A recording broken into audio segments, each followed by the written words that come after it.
चलो, तो ऑर्बिट और लॉन्च व्हीकल हमने अभी तक कंप्लीट किए, ठीक है। तो अब ये कि किस टाइप के सैटेलाइट जो है वो मेनली स्पेस में जो है वो घूम रहे हैं हमारी तरफ से, ठीक। बड़ा बड़ा जो लॉन्च व्हीकल हमने पढ़े थे उसमें दो कैटेगरी आपको समझ आई होगी सैटेलाइट की, एक रिमोट सेंसिंग के लिए और दूसरा कम्युनिकेशन पर्पस के लिए। तो सबसे पहले हेडिंग डालो रिमोट सेंसिंग।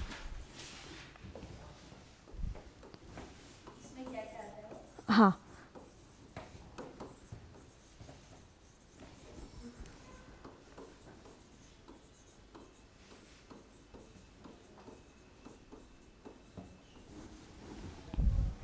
ठीक। इसमें लिखो बिना किसी वस्तु के बिना किसी वस्तु के बिना किसी वस्तु के भौतिक संपर्क में आए बिना बिना किसी वस्तु के भौतिक संपर्क में आए बिना इंफॉर्मेशन कलेक्ट करना, जानकारी एकत्रित करना रिमोट सेंसिंग कहलाता है, सुदूर संवेदन कहलाता है। An object without making physical contact an object without making physical contact with the object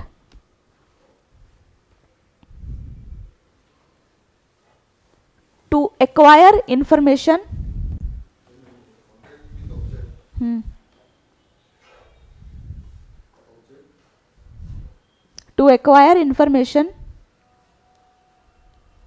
is known as remote sensing, ठीक है।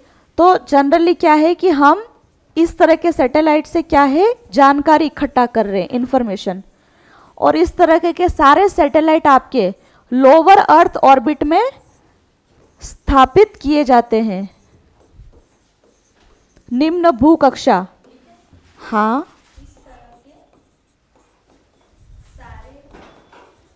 उपग्रह निम्न भूकक्षा में स्थापित किए जाते हैं।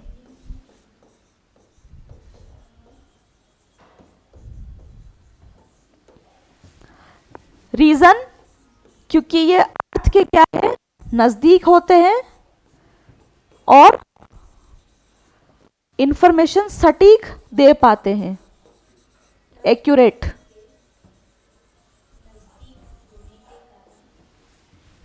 सटीक जानकारी देने में सक्षम है।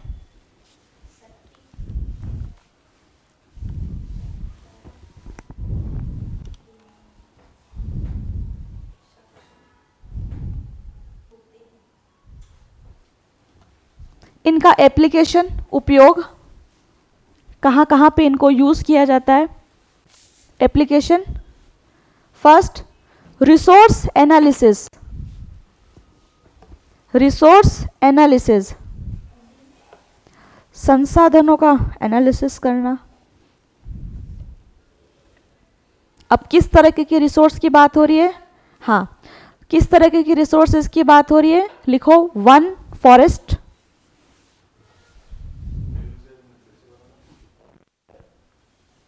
Resource analysis. अब किस तरह की रिसोर्स एनालिसिस करता है ये, उसमें लिखो पॉइंट वाइज, वन, फॉरेस्ट, दूसरा मरुस्थल, डेजर्ट, फॉरेस्ट, डेजर्ट, तीसरा एग्रीकल्चर, कृषि, नेक्स्ट पानी, जल, वाटर, नेक्स्ट खनिज, मिनरल्स, ठीक है। इन सभी के बारे में जो भी इंफॉर्मेशन कलेक्ट करनी है इसको हम कलेक्टिवली क्या बोलेंगे? रिसोर्स एनालिसिस करना, ठीक। ये पहला इसका सबसे मेजर इंपॉर्टेंट, यस, सारे इंफॉर्मेशन, डेटा, ग्राफिक, हाँ वही तो, इनकी जो रेज होती है उनसे पता चल जाता है, किरणें, अलग अलग रेज होती है ना, तो वो डिटेक्ट कर लेता है। आपके बॉडी का अगर कुछ एक्सरे करना है, आपकी बॉडी के अंदर है लेकिन फिर भी एक्सरे रेज के थ्रू आप डिटेक्ट कर पाते हो, तो इसी तरह से इनमें क्या लगे होते हैं? सेंसर लगे होते हैं। ठीक है, ये अलग अलग होते हैं। जैसे मैंने बोला है कि ये वन फॉर अलग अलग, तो सबके लिए एक नहीं होगा, फॉरेस्ट के लिए अलग होगा, मरुस्थल के लिए अलग होगा, पानी के लिए अलग है सारे सैटेलाइट। तो हमने कलेक्टिवली नाम दिया रिसोर्स एनालिसिस। ठीक है, दूसरा इसमें लिखो अर्बन प्लानिंग, शहरी नियोजन। नेक्स्ट पॉइंट है, नेक्स्ट एप्लीकेशन इसका। ठीक है, जैसे शहरों के अंदर है, कुछ डेवलपमेंट करना है, yes, urban planning second application है इसका, अर्बन प्लानिंग। कोई प्लान करना है, ठीक है, कुछ डेवलप करना है या फिर कुछ लोकेशन सेट करनी है ना, तो इन सब के लिए यूज करेगा। थर्ड लिखो रूरल डेवलपमेंट, ग्रामीण विकास। कुल मिला के ये डेटा अच्छे से कलेक्ट करता है, तो और उन डेटा के जरिए क्या है, हम लोग जो प्रोजेक्ट है वो अच्छे से कंप्लीट कर पाते हैं इनके सैंपल पे। सारे काम डेवलपमेंट में सब कुछ आ गया। ठीक है, जैसे मैं बोल रही हूँ गूगल मैप हो गया। ठीक, जैसे मान लीजिए कोई हाईवे बनाना है तो लोकेशन चाहिए, ठीक है, उसके बीच में कितने लोग रह रहे हैं उनका डेटा चाहिए। तो इस सैटेलाइट इमेज के जरिए हम आसानी से बैठकर कलेक्ट कर सकते हैं। ऐसा थोड़ी होगा कि वन बाय वन आप जगह डोर टू डोर जाके आप इंफॉर्मेशन कलेक्ट करोगे। इंफॉर्मेशन कलेक्ट करने के बहुत सारे तरीके हैं, एडमिनिस्ट्रेटिव ऑफिसेज है वहां से, प्लस सैटेलाइट इमेज, दोनों से। जब जब भी हमारे यहाँ पे बाढ़ आती है तो क्या होता है, एक तो सैटेलाइट डेटा आता है, ठीक है, कि इतने लोग मरे, यहाँ पे पानी है और इतने इतने जगह नष्ट हुए। और दूसरा क्या होता है कि आधिकारिक डेटा आता है, ठीक है, जो नीचे से जो ऑफिसर्स होते हैं उनके वहाँ पे जो डेटा होता है वो। तो ये दो टाइप के डेटा है, तो हम दोनों को इस्तेमाल करते हैं। ठीक, तो अभी हम देख रहे हैं कि सैटेलाइट का इस्तेमाल कहाँ कहाँ है। तीसरा एप्लीकेशन लिखो इसका, निगरानी एवं जासूसी एप्लीकेशन। थर्ड एप्लीकेशन है, तीसरा उपयोग है इसका। नेक्स्ट लिख लो, निगरानी एवं जासूस, स्पाई। यस, जैसे किसी हमारे देश की स्पाई, जैसे इंटेलिजेंस एजेंसियां होती है, ठीक है, खुफिया एजेंसी होती है, किसी के बारे में पता करना है, किसी दुश्मन के बारे में है, या फिर कुछ ऐसा ना विस्फोटक सामग्री तो नहीं है, तो उन सबको भी इन सैटेलाइट में क्या एक्चुअली सेंसर लगे हुए होते हैं। ठीक है, स्पाई करना है, गुप्त तरीके से जानकारी इकट्ठा करनी है, तो उनके लिए भी। ठीक है, तो ये सारे काम क्या है आपके लोअर अर्थ ऑर्बिट में होंगे। क्यों होंगे, क्योंकि ये अर्थ के बहुत नज़दीक है, वहाँ से हम अच्छे से डेटा जो है वो इकट्ठा कर सकते हैं। बिल्कुल, दूसरे देशों के भी होते हैं, हमारे भी होते हैं।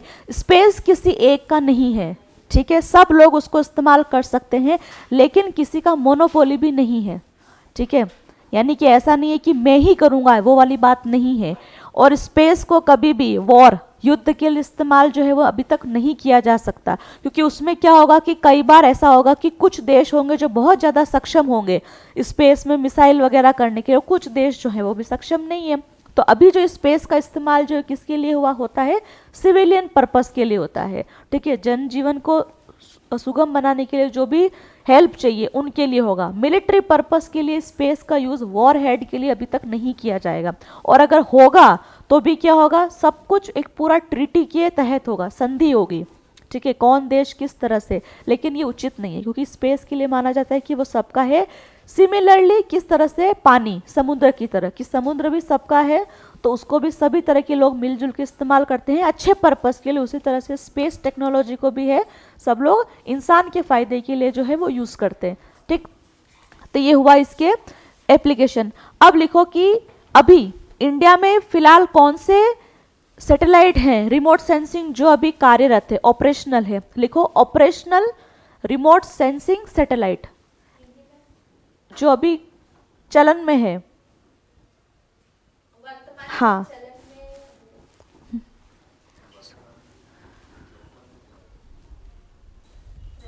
हाँ, present operational remote sensing satellite, सुदूर संवेदन उपग्रह, कि कौन कौन से जो है वो अभी प्रेजेंटली मौजूद है स्पेस में। हाँ जी, ठीक है। तो अभी करंटली जैसे कि जीएसएलवी और पीएसएलवी आपके लॉन्च व्हीकल अभी करंट में चालू है, ठीक है, यानी कि उनकी हेल्प से हम सारे सैटेलाइट को लॉन्च करते हैं।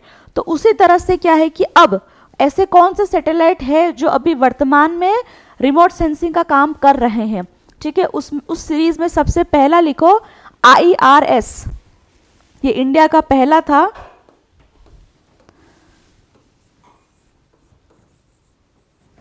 IRS 1A, यह आपके 88 में लॉन्च किया था इंडिया ने रशिया की हेल्प से। IRS 1A, हाँ, ये नाम है। ये देखो हम बेसिक से पढ़ रहे हैं तो इसलिए मैंने आपको बता दिया, ठीक है। हालांकि इसका कोई अभी नहीं है, लेकिन हमने स्टार्ट किया है तो मैं बता रही हूँ आपको। ये हमने रशिया की मदद से क्या किया था, लॉन्च किया था, यानी कि तब तक हमारे पास में इतना हम सक्षम नहीं थे। पहला, ये फर्स्ट है रिमोट सेंसिंग सैटेलाइट, ठीक। तो अभी प्रेजेंटली आपने कौन कौन से हैं,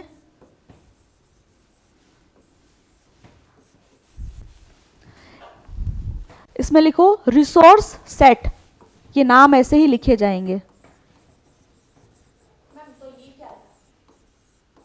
ये फर्स्ट था, ये करंट ऑपरेशनल है। दूसरा ओशियन सेट, इनके नाम ऐसे ही लिखे जाएंगे। तीसरा कार्टो सेट,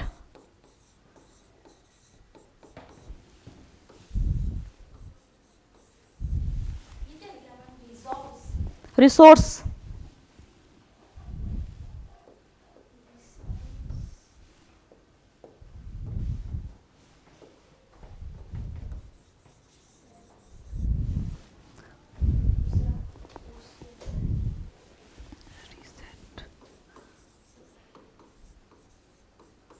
ठीक। ये सारे क्या है, नाम है कि अलग अलग कार्य के लिए ये क्या है, इनको हमने अंतरिक्ष में स्थापित कर रखा है।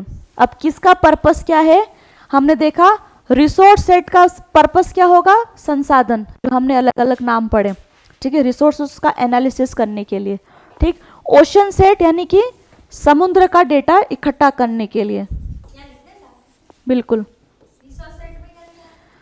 संसाधन,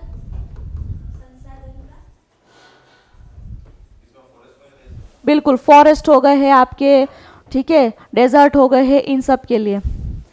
सेकंड जो है आपका ओशन, समुद्री जानकारी इकट्ठा करने के लिए। तीसरा कार्टोसेट और रीसेट, पृथ्वी संबंधी डेटा इकट्ठा करने के लिए। अर्थ ऑब्जर्वेशन, ठीक है, ये दोनों, यस। अर्थ इमेजिन करना, अर्थ की फोटो लेना, ठीक है, अर्थ पे क्या हो रहा है, ये सब।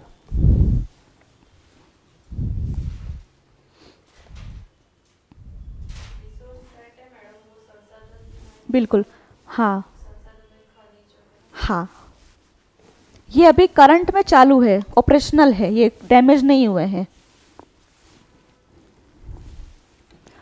ये है आपके रिमोट सेंसिंग।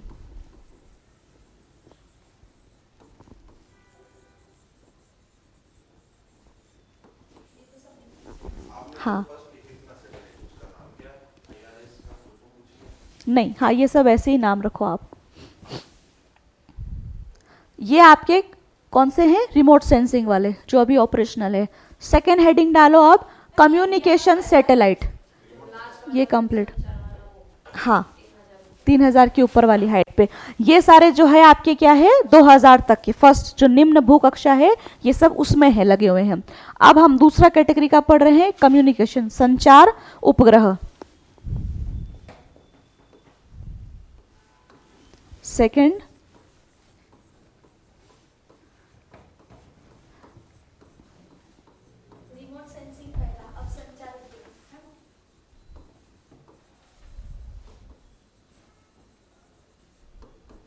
कम्युनिकेशन सैटेलाइट, ठीक है, इनका इस्तेमाल किसके लिए, संचार के लिए, ठीक है।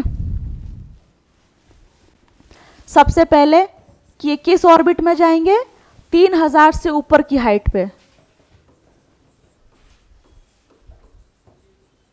और इनकी कक्षा कौन सी है? जियो सिंक्रोनस या जियो स्टेशनरी, दोनों में से कोई भी।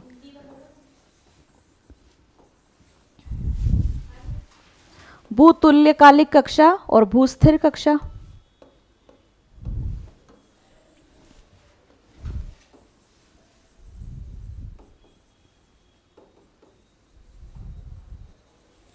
ठीक है, जियो सिंक्रोनस जियो स्टेशनरी में मेनली आपके कम्युनिकेशन वाले सैटेलाइट जो हैं वो रहेंगे।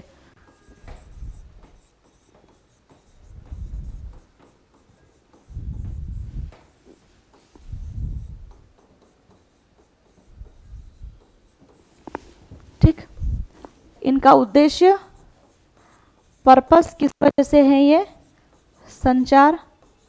ठीक, इसके अंदर आपका सब कुछ आ जाएगा, टीवी, ठीक है, मोबाइल, इंटरनेट, है ना, और डिस्टेंस लर्निंग, दूरस्थ शिक्षा।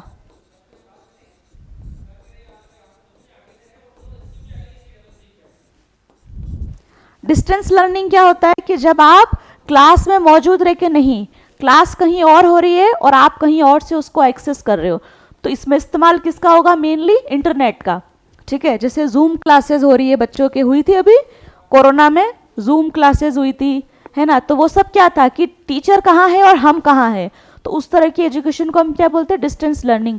तो इसमें मेनली किसका रोल होगा? आपके इन्हीं सब चीज़ों का, मोबाइल है, टेलीफोन है, इंटरनेट है, लैपटॉप है, कंप्यूटर है, तो इन पर्पस के लिए भी। तो ये सारे आपके किस में आएंगे? कम्युनिकेशन पर्पस से आएंगे। ठीक, इसमें कौन कौन से सैटेलाइट जो है वो अभी प्रेजेंटली मौजूद है? लिखो, वर्तमान में संचार संबंधी उपग्रह, वर्तमान में संचार संबंधी उपग्रह,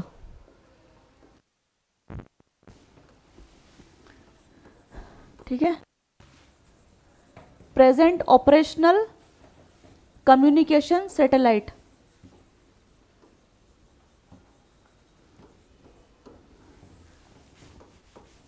सबसे पहला इस सीरीज में इनसेट, इनको कैपिटल लेटर में ही लिखेंगे। सेकंड लिखो जी सेट, यस, ये अभी करंट ऑपरेशनल है। और थर्ड एड्यूसेट। हाँ, नहीं वो उसमें इतना नहीं, ये बेसिक जानकारी ध्यान रखो। ये सब आपके किस में इस्तेमाल हो रहा है? कम्युनिकेशन। और ये एड्यूसेट वाला किस में? शिक्षा में। हाँ, ऐसे लिख सकते हो, कोई बात नहीं।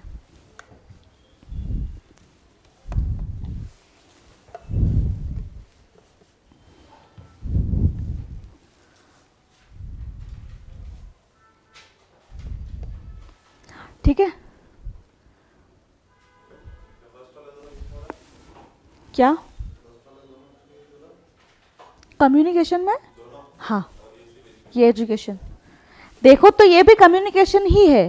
डिस्टेंस लर्निंग हमने बोला ये भी क्या है? कम्युनिकेशन है, लेकिन हमने इसको नाम दे दिया, डेजिग्नेशन दे दिया।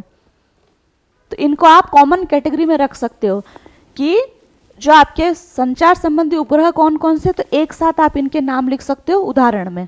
ठीक है, कौन क्या करता है वो सब कॉमन ही इनके एप्लीकेशन है इन सब की। पहला हुआ आपके रिमोट सेंसिंग, डेटा इकट्ठा करना। दूसरा है आपका कम्युनिकेशन का। अब तीसरे और भी होते हैं, वो होते हैं नेविगेशन के लिए, लोकेशन के लिए। ठीक है, हम जो यूज़ करते हैं ना मोबाइल में, जीपीएस है, ये सब। तो थर्ड आपके कौन सा हो गया? नेविगेशन पर्पस, नौवहन उपग्रह, नौवहन उपग्रह, यस।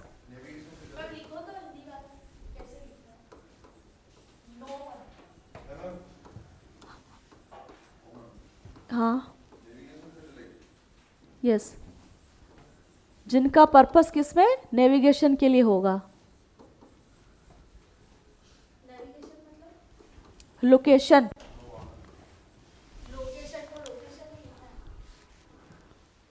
लोकेशन और डायरेक्शन। ठीक है, आप चल रहे हो, आपकी गाड़ी में जीपीएस लगा हुआ है, ठीक है, तो वो क्या करता है, आपकी लोकेशन को सटीक इन्फॉर्मेशन देता है, ठीक, नेविगेशन पर्पस के लिए। इसमें लिखो, यह एक ऐसी प्रणाली है, यह एक ऐसी प्रणाली है जिसमें उपग्रहों का उपयोग, जिसमें उपग्रहों का उपयोग कर, जिसमें उपग्रहों का उपयोग कर सब्जेक्ट की भूस्थानिक, सब्जेक्ट की भूस्थानिक स्थिति पता की जाती है, ठीक है, यानी कि वो कहाँ मौजूद है, यहाँ पे स्थिति यानी लोकेशन की बात हो रही है, पता की जाती है।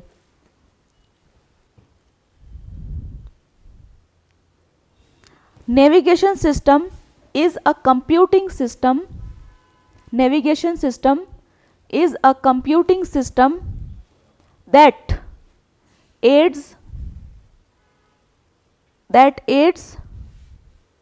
in navigation. यस, ठीक है, ये आपके किसके लिए, व्हीकल के लिए हो गए हैं, किसी पर्सन के लिए हो गए हैं, कोई डिवाइसेस के लिए हो गए हैं, एरोप्लेन की डायरेक्शन जानने के लिए, टाइमिंग जानने के लिए, रास्ता पता करने के लिए, ठीक है, ये सब जो है आपका किससे होगा, ये सब जो कैटेगरी है आपके, हाँ, ये सब जो है आपके किस में आएगा, नेविगेशन में। फॉर एग्जांपल आपके एयरपोर्ट पे, ठीक है, जो आपकी फ्लाइट उड़ रही है, अब उन्हें अपना क्या है, डायरेक्शन, रूट का पता करना है, बादल हो गए हैं, ठीक है, कि रास्ता किस रूट से आप जाओगे, क्या रास्ता होगा, ठीक है, उन सब में मिलिट्री पर्पस है, जहाज के जाने का रास्ता है, इन सब के लिए जो भी सैटेलाइट यूज होते हैं डायरेक्शन दिखाने के लिए, पोजीशन पता करने के लिए, लोकेशन पता करने के लिए, उन सब को हम क्या बोलते हैं, नेविगेशन सैटेलाइट सिस्टम, ठीक है। किन सब में, हाँ अलग है, मैं कलेक्टिवली बोल रही हूँ, ठीक है, ये सब भी जो है, हाँ हम भी जो आपके गूगल मैप है, ठीक है, तो उसमें भी क्या है, जैसे मोबाइल में लगा होता है जीपीएस सिस्टम, तो वो भी क्या हो गया, आप जैसे पता करते हो कहीं जा रहे हो, रास्ता आप मैप के जरिए जा रहे हो, तो वो क्या है, आपको लोकेशन बता रहा है ना, तो वो जीपीएस सिस्टम हो गया, ठीक है। किनका, हाँ मैप अलग अलग है, मैं आपको बता रही हूँ कि इन सबको हम एक कैटेगरी में रखेंगे नेविगेशन पर्पस के लिए, ठीक है। इनका यूज सिर्फ और सिर्फ इसके लिए, इनका यूज कोई डेटा इकट्ठा करने के लिए नहीं है, ठीक है। जैसे एयरपोर्ट पे कौन सी फ्लाइट किस रूट से होके, इतना सारा फ्लाइट उड़ता है तो कोई किसी से टकरा भी तो सकता है, तो सबका एक स्पेसिफिक रूट होता है, फिक्स होता है, और पायलट उसी जीपीएस सिस्टम के बेसिस पे, नेविगेशन सिस्टम के बेसिस पे जो है वो रन करते हैं, ठीक है। कभी मान लीजिए किसी रूट पे ट्रैफिक ज़्यादा है तो वो अपना रूट चेंज करते हैं, सिग्नल सिस्टम, तो उन सब के लिए यूज़ होगा। ट्रेन है आपके, ट्रेन के लिए हो गया है। शिप जो आपके बड़े एक्सपोर्ट होता है, आइटम एक्सपोर्ट होता है आपका, इकोनॉमी में पड़ा होगा इम्पोर्ट एक्सपोर्ट, तो अब पानी है तो उनका भी डायरेक्शन कैसे है, तो उन सब के अंदर पूरा सिस्टम लगा होता है, सैटेलाइट से उनको जो है सिग्नल मिलता रहता है कि आपको इस रूट से होके जाना है।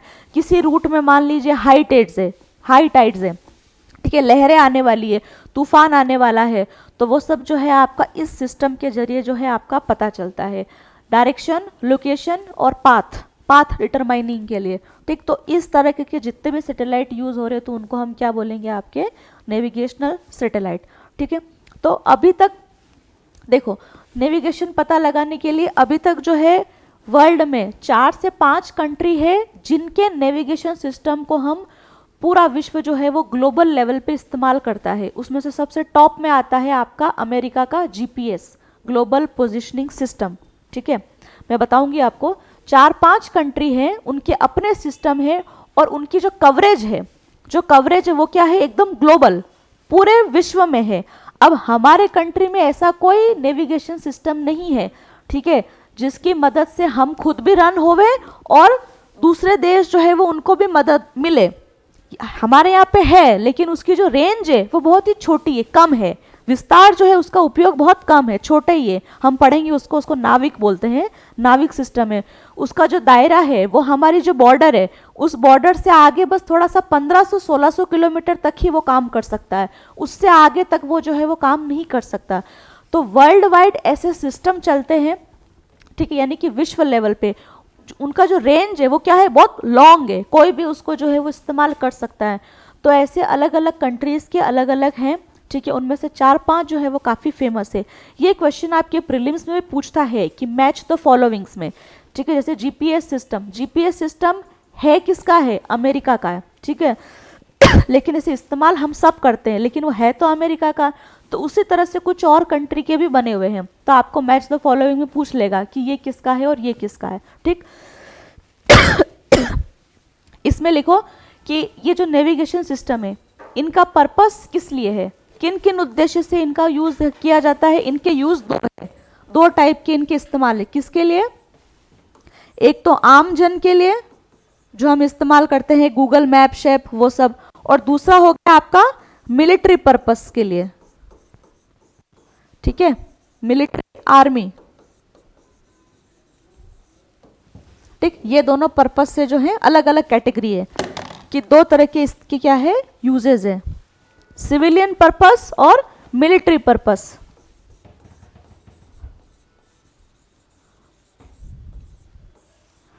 मिलिट्री पर्पस में सेना के हेलीकॉप्टर होंगे, ठीक है, सेना के विमान होंगे, उनके अलग जो टैंकर होंगे, उनकी गन्स होगी, उनकी बुलेट्स होगी, मिसाइल्स होगी। तो उन सब में अब जैसे हम पढ़ेंगे अगली क्लास में कि मिसाइल टेक्नोलॉजी, ठीक है, अब किस मिसाइल को यहाँ से छोड़ा जा रहा है, उसको कहाँ पे जाके गिरना है, वो सब क्या होता है, उसका पाथ डिटर्मिनेशन में ये सब इस्तेमाल होते हैं यूजेस। तो मैम ये भी तो होता है किसमें, जहाज के आने जाने। हाँ, ये मिलिट्री अलग है, पूरा आर्मी इसके अंदर, और सिविलियन में सब कुछ आ गया, एयरपोर्ट, ठीक है, ये जो नॉर्मल जो हमसे रिलेटेड है वो सब, और मिलिट्री एकदम सेपरेट, जिनका इस्तेमाल सिर्फ और सिर्फ मिलिट्री पर्पस के लिए होता है।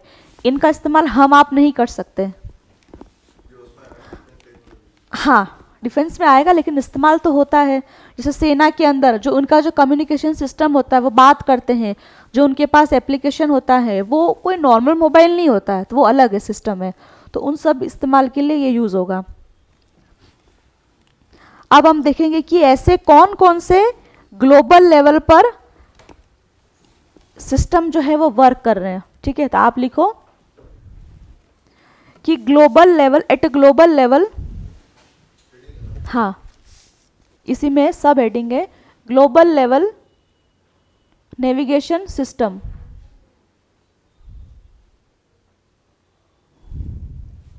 आप लिखो व्यापक स्तर पे नौवहन उपग्रह प्रणाली।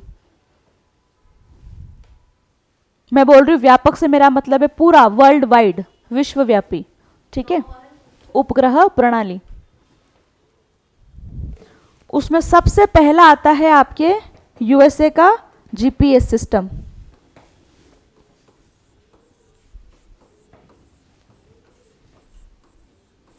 ठीक।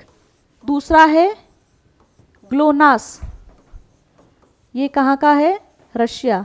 ये क्वेश्चन कई बार पूछा हुआ है प्रीलिम और मेन दोनों में। तीसरा है गैलीलियो, ये आपके है यूरोपियन यूनियन, यूरोपियन संघ।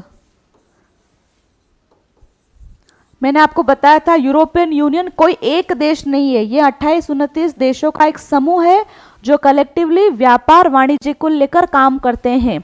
जब हम इंटरनेशनल ऑर्गेनाइजेशन पढ़ेंगे तब हम पढ़ेंगे, इसके अंदर यूरोप के 28 से 29 देशों का एक समूह है, ठीक। तो ये इन्होंने मिल के बनाया है इन्होंने, और उसका नाम है गैलीलियो। फोर्थ है चाइना का, चाइना सब बना चुका है,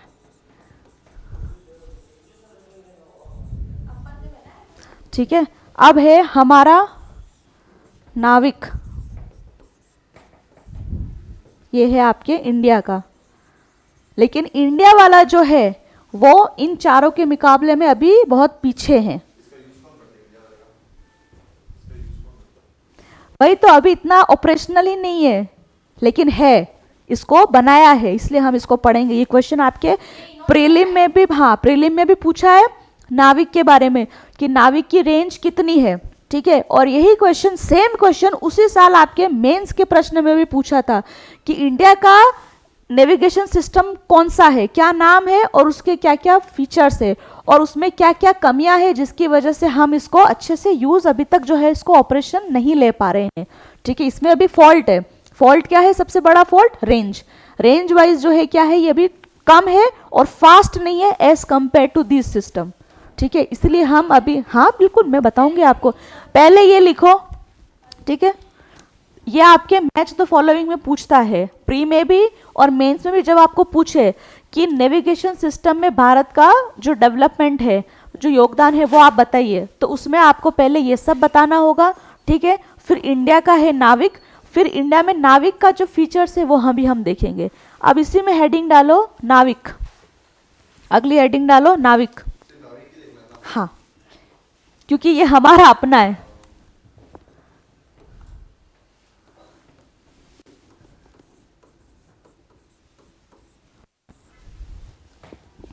इसकी हेड, इसका फुल फॉर्म लिखो, नेविगेशन विद।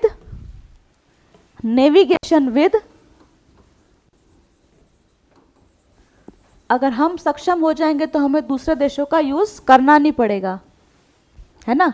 हम अगर अच्छा हो जाएंगे तो हमें किसी की हेल्प नहीं लेनी पड़ेगी। नेविगेशन विद इंडियन कॉन्स्टिलेशन, ये अंग्रेजी में ही लिखा जाएगा, मैं लिखवा रही हूं।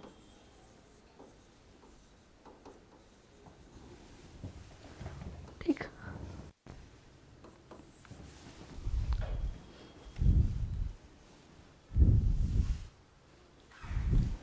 इसका एक और नाम भी है, IRNS भी इसको कहते हैं, नाविक को।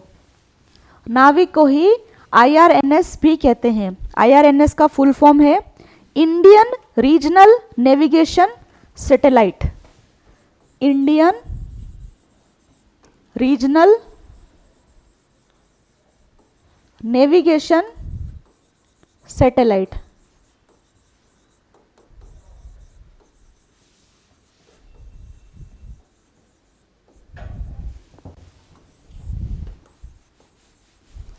ठीक है, रेंज कि इसका रेंज कितना है। ठीक है, तो जो इंडिया की बॉर्डर है, इंडिया को तो ये कवर करता ही है, लेकिन इंडिया से बाहर ये सिर्फ 1600 किलोमीटर तक है कवर कर रहा है, यानी कि भारतीय सीमा तत्पश्चात 1600 किलोमीटर तक ही इसकी रेंज है, भारत और भारत के बाद 1600 किलोमीटर।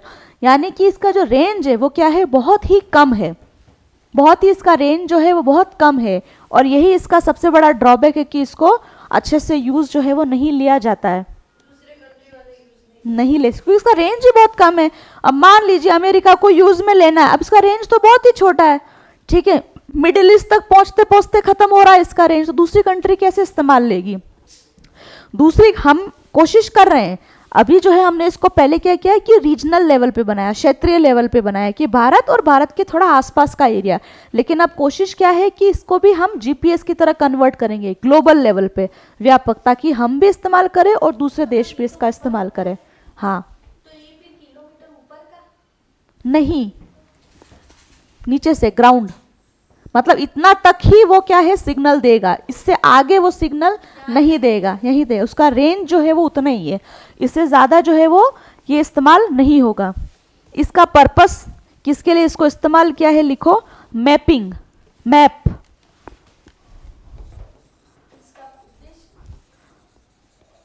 उपयोग, मैपिंग के लिए।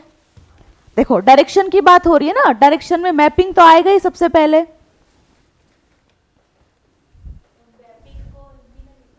मानचित्र,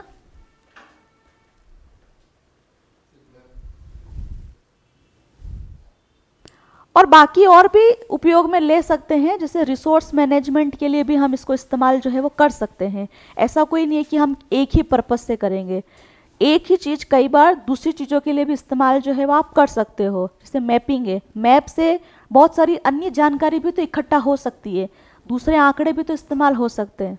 ठीक है, तो आप लिख लो इसमें भी कि इसके एवं अन्य फायदे, मैपिंग एवं अन्य फायदे।